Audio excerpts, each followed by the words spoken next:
எல்லாருக்கும் தைப்பூச திருநாள் நல்வாழ்த்துக்களுங்க. இன்றைக்கி காலையில் 5 மணிக்கெல்லாம் எழுந்து குளித்து பூஜைக்கு ரெடியாகி நான் கீழே வந்துட்டேன். எனக்கு பெருசாக பூஜை ரூம்னா எதுவும்லாம் இல்லைங்க. ஒரு சின்ன கபோர்டில் பூஜை கபோர்டில் தான் நாங்கள் வச்சு சாமி கும்பிடுவோம். வருஷம் வருஷம் எல்லா பூஜைகளும் நாங்கள் பண்ணிடுவோம். பட் ஆனால் இதுதான் ஃபர்ஸ்ட் டைம் வந்து நான் இந்த மாதிரி விசிபிளாக ஃபோட்டோலாம் வெளியே எடுத்து வச்சு இந்த மாதிரி சாமி கும்பிட்றது தான் ஃபர்ஸ்ட் டைம். நான் எந்த விசேஷங்களுக்குமே ரூல்ஸ்லாம் வச்சுக்க மாட்டேங்க. இப்படி பண்ணணும், இத்தனை தீபங்கள் போடணும், இவ்வளோ பழங்கள் வைக்கணும், இந்த நெய்வேத்தியம் வைக்கணும்லாம் நான் யோசிக்க மாட்டேன். அன்னைக்கு தேதிக்கு என்கிட்ட என்ன இருக்கோ அதை வச்சு அன்னைக்குள்ள பூஜையை நான் பண்ணிடுவேன். ஸோ இன்றைக்கி ஒரு சில பழங்கள் வச்சுருக்கேன், ஒரு டம்ளர் பால் நாட்டு சக்கரை போட்டு வச்சுருக்கேங்க, அவ்வளோதான்.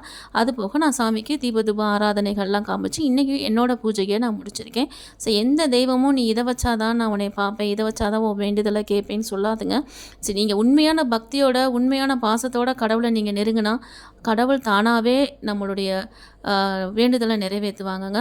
ஸோ இன்றைக்கி என்னால் முடிஞ்ச பூஜையை பண்ணிவிட்டேன். நீங்கள் என்ன பண்ணினீங்கன்னு எனக்கு கமெண்ட்டில் சொல்லுங்கள். மறுபடியும் வேறு ஒரு வீடியோவில் பார்க்குறேன்.